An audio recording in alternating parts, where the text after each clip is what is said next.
Good evening friends आज का हमारा टॉपिक है कैलेंडर। और कैलेंडर के बारे में हम सीधा पढ़ते हैं। और मैं अपने चैनल के बारे में कोई भी बात नहीं कहूँगा।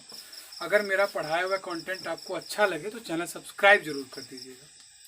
दोस्तों, कैलेंडर मैं रीजनिंग पढ़ाता हूँ और कैलेंडर में आपको एसएससी लेवल तक की रीजनिंग में पढ़ाऊँगा। और दोस्तों, अब टॉपिक के बारे में ही बात करते हैं। क्या बाकी चीज़ें तो आप जानते ही, पढ़ के ही आपको पता चल जाएगा कि ये किस लेवल की कैलेंडर आपको पढ़ाई जा रही है। सबसे पहले हम बात करते हैं कैलेंडर के हिस्ट्री के बारे में, ठीक है। जैसे कैलेंडर हमें क्या बताता है, कोई बताएगा? कैलेंडर हमें क्या बताता है?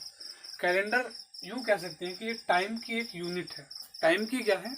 एक यूनिट है। इससे टाइम ही तो पता चलता है यार, इतने साल आगे हैं, इतने साल हो बीत चुके, या फिर ये हो चुका। अच्छा, अब कैलेंडर जो हम यूज करते हैं, हम कौन सा कैलेंडर यूज करते हैं? ग्रेगोरियन। हम कौन सा कैलेंडर यूज करते हैं? Gregorian calendar. अब कोई कहेगा सर ये कहाँ से नाम ला दे, इसका कुछ मतलब बताएंगे, इसका मीनिंग कुछ निकलता है? दोस्त, ये किसी वैज्ञानिक का नाम है। ये जो आप ग्रेगोरियन कैलेंडर देख रहे हैं, ये एक वैज्ञानिक का नाम है। अच्छा, उस वैज्ञानिक का क्या नाम था? Pope Gregory. क्या नाम था? Pope Gregory. उस वैज्ञानिक का नाम था पोप ग्रेगोरी। ये कहाँ का था? रोम का। इसी ने रोम के ही एक दार्शनिक जूलियस सीजर के कैलेंडर को जब थोड़ा मॉडिफाई किया, थोड़ा और वैज्ञानिक रूप उसको दिया, तो इसीलिए इसी के अपने ही नाम पे इसने एक ग्रेगोरियन कैलेंडर जो हम यूज करते हैं उसको क्या कहा? Gregorian calendar. ये कैलेंडर सौर कैलेंडर पे आधारित है। इसे हम सौर कैलेंडर भी कह सकते हैं, क्योंकि ये अर्थ जैसे रोटेशन करती है उसी पे आधारित ये कैलेंडर है दोस्तों, ठीक है, ध्यान दीजिएगा। इन्होंने कैलेंडर, जैसे जो पहले जो दार्शनिक थे वो कैलेंडर कैसे बनाते थे? आप जैसे टाइम बीतेगा वैसे ही तो कैलेंडर आप बनाओगे। अर्थ जैसे सूर्य के चारों तरफ रोटेट होती है उसी के अकॉर्डिंग कैलेंडर बनता है। तो ये सौर कैलेंडर है, ठीक है। अब बात करते हैं कि भाई पोप ग्रेगोरी ने, क्या पोप ग्रेगोरी ने ही कैलेंडर का निर्माण किया था? नहीं, उससे पहले भी हमारे हिब्रू कैलेंडर आए, जैसे और भी कैलेंडर आए। जैसे जो जूलियस सीजर थे, अगर बात करें, एक डेट है 5 अक्टूबर 1582। 5 अक्टूबर 1582। ये जो टाइम पीरियड है दोस्तों, इससे पहले भी, इस समय कैलेंडर किसका चल रहा था? Julius Caesar. आपने पढ़ा होगा, इंग्लिश में ये अच्छे लेखक भी हैं, जूलियस सीजर। इस समय इनका कैलेंडर चल रहा था। किसका? Julius Caesar. इनका कैलेंडर चल रहा था 1582 में। इनका कैलेंडर भाई साहब जैसे जैसे टाइम बीतता था वैसे वैसे खराब। क्यों? क्योंकि यार इनका सौर कैलेंडर नहीं था। मतलब ये कैलेंडर बनाए तो थे। अब भाई एक आदमी कैलेंडर बनाएगा, मॉडिफाई होते होते होते होते लास्ट में तो सही होता है। जूलियस सीजर से भी पहले और दार्शनिकों ने और वैज्ञानिकों ने बनाया, लेकिन जब इनका कैलेंडर आया तो इनका ज्यादा मॉडिफाई था। लेकिन इनका भी 100 सालों के बाद, 400 सालों के बाद बेकार हो जाता था। क्यों बेकार हो जाता था ये हम आगे पढ़ेंगे। फिलहाल ये ध्यान दीजिए कि इस टाइम पीरियड में इनका कैलेंडर चलता था। इसके पहले भी बहुत कैलेंडर आए, बहुत लोगों ने कैलेंडर बनाया, लेकिन हम इस टाइम पीरियड के बाद से पढ़ते हैं। चूंकि हमारा टॉपिक हिस्ट्री से ज़्यादा रिलेटेड नहीं है, हमारा टॉपिक चूंकि रीजनिंग से है तो हम रीजनिंग के बारे में जानेंगे। तो इस डेट पर जूलियस सीजर जी का कैलेंडर चलता था। उसके बाद पोप ग्रेगोरी आए, ये भी रोम से ही थे। जूलियस सीजर जी भी रोम से थे। ये दार्शनिक थे और ये वैज्ञानिक थे।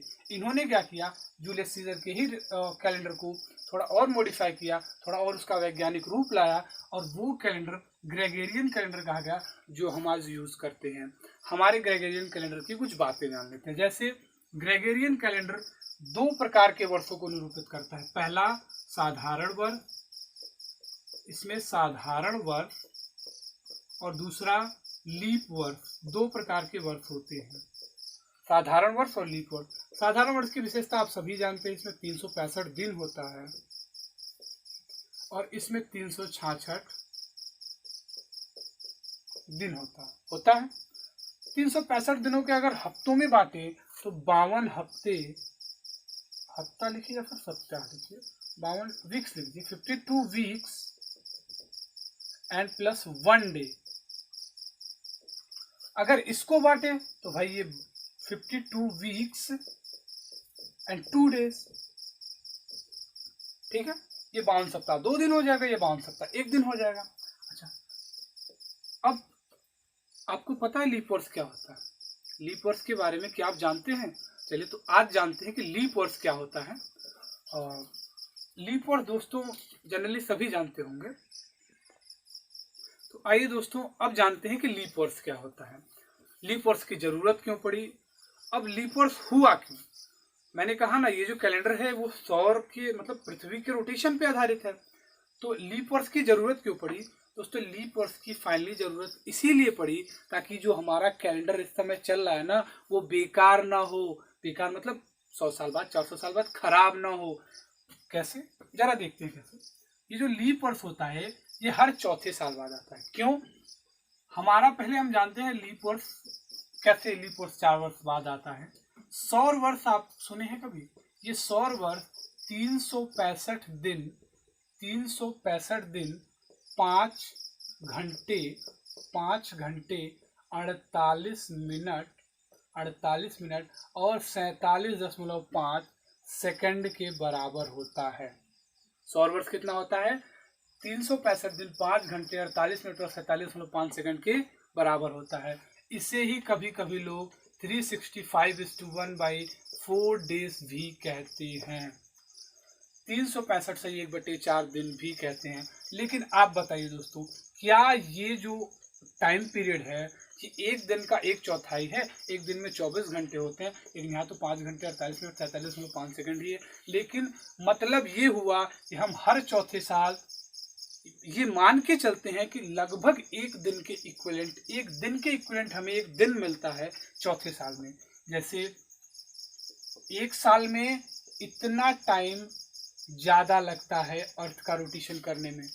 अब देखते हैं ये टाइम पीरियड 4 सालों के बाद, जैसे 5 घंटे 1 मिनट सॉरी थोड़ा अब ये भी जान लेते हैं कि अगर इसको दिन में कन्वर्ट करें, ये तो थोड़ा घंटे में हो गया, ये तो दिन में, अगर इसको दिन में कन्वर्ट करें तो ये सौर वर्ष बराबर होगा 365.2422 डेज।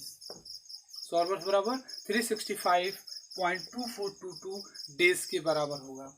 अब दोस्तों ये जो दिन होता है, यही दिन 4 सालों के बाद एक दिन बनता है, एक दिन। इसीलिए हर चौथे वर्ष लीप वर्ष मनाया जाता है। ठीक है, जरा हम देखते हैं कि 0.2422 इंटू 4 यानी कि 4 सालों के बाद ये कितना बनता है। 4 से गुणा करेंगे तो 4 2 जा 8, 4 2 जा 8, 4 4 जा 16, 6 कैरी 1 एंड 4 2 जा 8 एंड 9, 0.9688। हम इसको एक दिन मान लेते हैं, लेकिन ये एक दिन पूरा होता नहीं है। हम इसको एक दिन मान लेते हैं। जरा देखते हैं कि हमारा कैलेंडर कितना गलत है, ये भी देख लेते हैं। ये थोड़ा लीप वर्ष से थोड़ा नीचे है, हमारा कैलेंडर कितना आगे, ये 0.9688 दिन ही होता है, लेकिन हम इसको एक दिन के बराबर मान लेते हैं कि भाई हाँ, हर चौथे साल एक दिन हमारा हो जाता है। अब मैं आगे की हिस्ट्री थोड़ा बाद में बताऊंगा, पहले हम थोड़ी सामान्य जानकारियां ले लेते हैं। लीप वर्ष मनाने का कारण यही है कि हमारा कैलेंडर गलत न हो। क्या हो? गलत न हो। क्योंकि हर चौथे साल ये जो दिन है ये एक दिन बढ़ जाता है। पृथ्वी को अर्थ का रोटेशन करने के लिए ये एक दिन ज्यादा लगते हैं, तो हम इसीलिए 365 नहीं, लीप वर्ष में क्या, लीप वर्ष में 366 दिन का वर्ष मनाते हैं।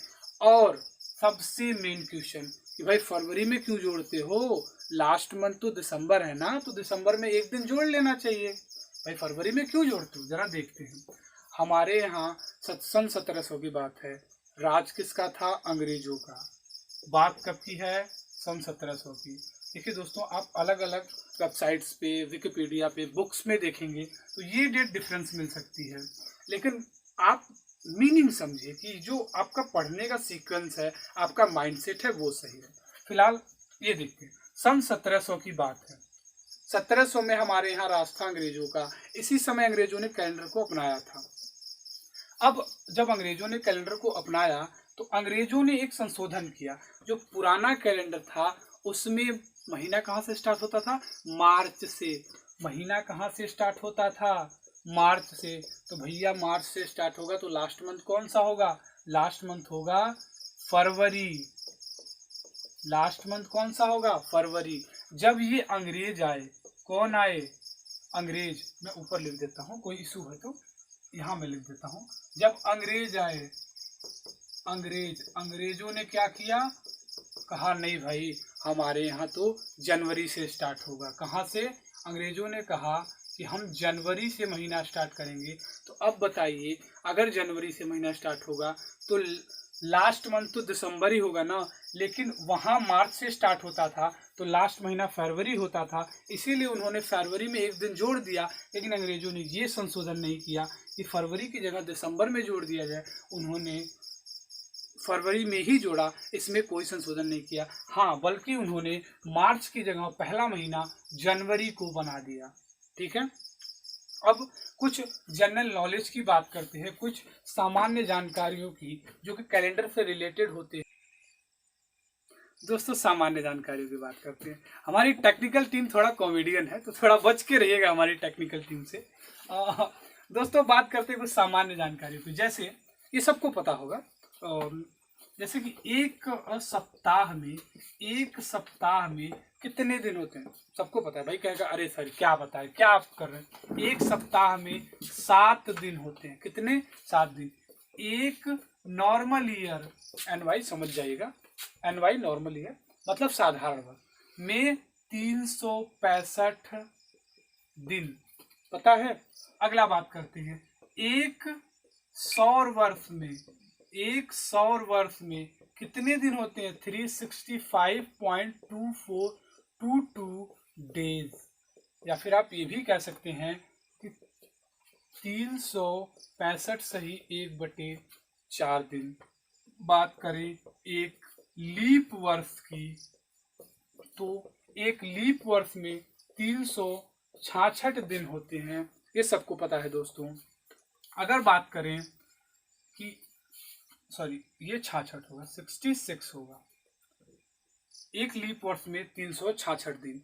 अब मैं एक इंफॉर्मेटिव, एक बड़ा ही अच्छा, और ये सबको पता होना चाहिए कि अगर कहीं पे लिखा है 1 जनवरी 2021 तो ये एक किसको रिप्रेजेंट करता है? ये सबको पता होना चाहिए। ये एक रिप्रेजेंट करता है डे को, यानी कि दिन को। ये जनवरी सभी जानते हैं कि ये मंथ को रिप्रेजेंट करता है, यानी कि महीना को रिप्रेजेंट करता है।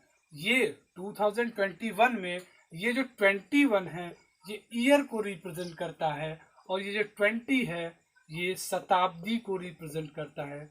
दोस्तों ये सेंचुरी को रिप्रेजेंट करता है। ये ईयर यानी कि वर्ष को रिप्रेजेंट करता है। एक बार फिर से देख लेते हैं। अगर कहीं पे लिखा है 1 जनवरी 2021 तो ये एक रिप्रेजेंट करता है डे यानी कि दिन को, जनवरी मंथ महीने को, और ये 20 शताब्दी यानी कि सेंचुरी को, और ये 21 ईयर यानी कि वर्ष को रिप्रेजेंट करता है। ठीक है, अब मैं कुछ और सामान्य जानकारी की बात करूंगा। जैसे कि चालू कर। चलिए दोस्तों, हमारी टेक्निकल टीम के बारे में तो हमने बता ही दिया। अब बात करते हैं, एक टॉपिक है, कोई पूछे कि सर 100 साल में कितने लीप वर्ष होते हैं? कोई पूछ सकता है भाई। अब आप कहेंगे कि हर 4 साल बाद लीप वर्ष आता है। कोई कहे सर 100 साल में बताइए ना कितने लीप वर्ष होते हैं। देखते हैं भाई 100 साल में कितने लीप वर्ष होते हैं। आप कहेंगे सर जी 100 है, 4 से भाग दे दीजिए, 25 लीप वर्ष होंगे। गलत है भाई, मैं बताता हूँ। 25 लीप वर्ष नहीं होंगे दोस्तों।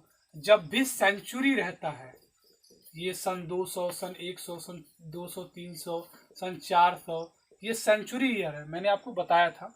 और अगर कहीं पे 500, 1700, अगर कहीं पे 1800 ऐसे कुछ लिखा है तो इसे सेंचुरी ईयर कहा जाता है। सेंचुरी ईयर मतलब ये जो इसके सामने लिखा है यही वाला ईयर, ये जो इसके सामने लिखा है पीछे से 2 जीरो छोड़ के वही वाला ईयर, पीछे से 2 जीरो छोड़ के, यानी कि इसको क्या बोलेंगे, सन 1800, सन 1700, सन 500, सन 400, मतलब ये सेंचुरी ईयर कहा जाएगा। मैंने आपको कुछ देर पहले बताया था कि अगर 1 मई 2019 लिखा है तो ये सेंचुरी होता है। अगर यहाँ पे 2 जीरो हो जाए, देखिए 1800, तो ये सेंचुरी ईयर माना जाता है। इसी सेंचुरी का ईयर यानी कि 1800, 1700, 500 कुछ ऐसे करके माना जाता है। तो 100 सालों में कितने लीप वर्ष होंगे, हम यही याद करेंगे दोस्तों। अगर सेंचुरी है 100, 200, 300, 1700, तो इनको हम 400 से भाग करेंगे लीप वर्ष निकालने के लिए। अगर कुछ ऐसे है 99, 94, 95, 96, तो इनको किससे भाग करेंगे, जैसे 1915, 1920, अगर कहीं पे है 1724, तो इन सबको हम 4 से भाग करेंगे। पूछिए क्यों, क्योंकि इनके लास्ट में वर्ष दिया है और इनके लास्ट में डबल जीरो है, इनके लास्ट में डबल जीरो है, तो हम इनको 400 से भाग करेंगे, ना कि 4 से। ये बात ध्यान दीजिएगा। अब 100 है तो 100 में तो 100 को आप छोड़ दीजिए, क्योंकि 100 तो सेंचुरियन ईयर है, सन 100 है यानी कि सन 100 है।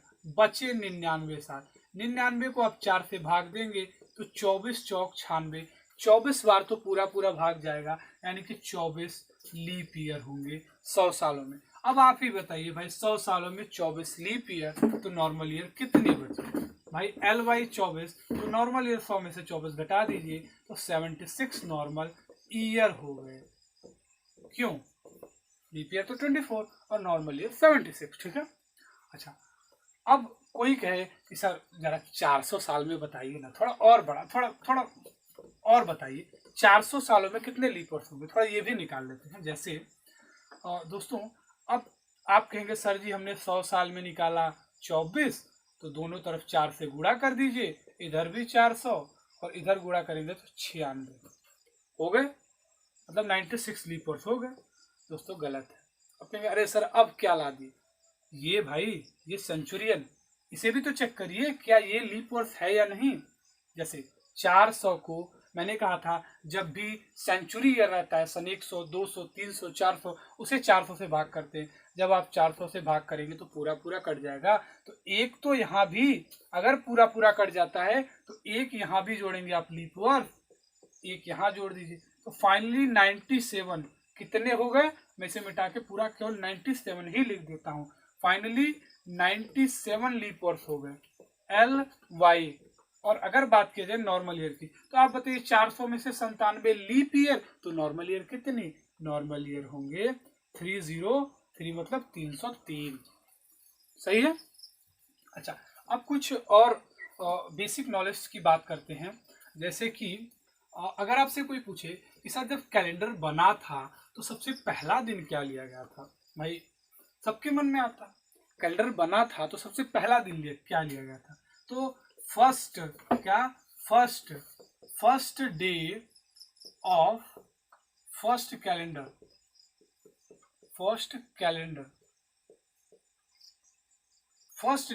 कैलेंडर क्या था, मंडे। कोई कहेगा सर ये क्यों बता रहे हैं, दिमाग खराब कर रहे हैं, क्या क्या था, first day of first calendar क्या था दोस्तों, सोमवार। क्या था, सोमवार।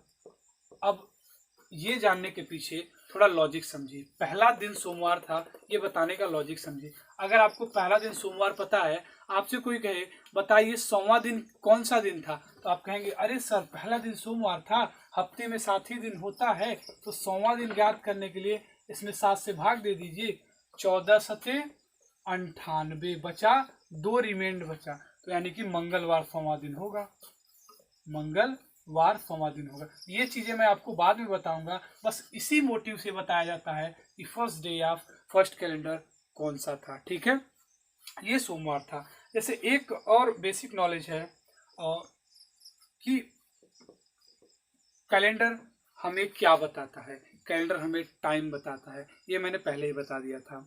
और दोस्तों मैं इसी के साथ अपनी क्लास ख़त्म करता हूँ। मैं आशा करता हूँ कि आपको कैलेंडर का जो बेसिक नॉलेज है वो अच्छे से आ गया होगा, और मैं इसी के साथ अपनी क्लास खत्म करता हूँ। Goodbye, good evening.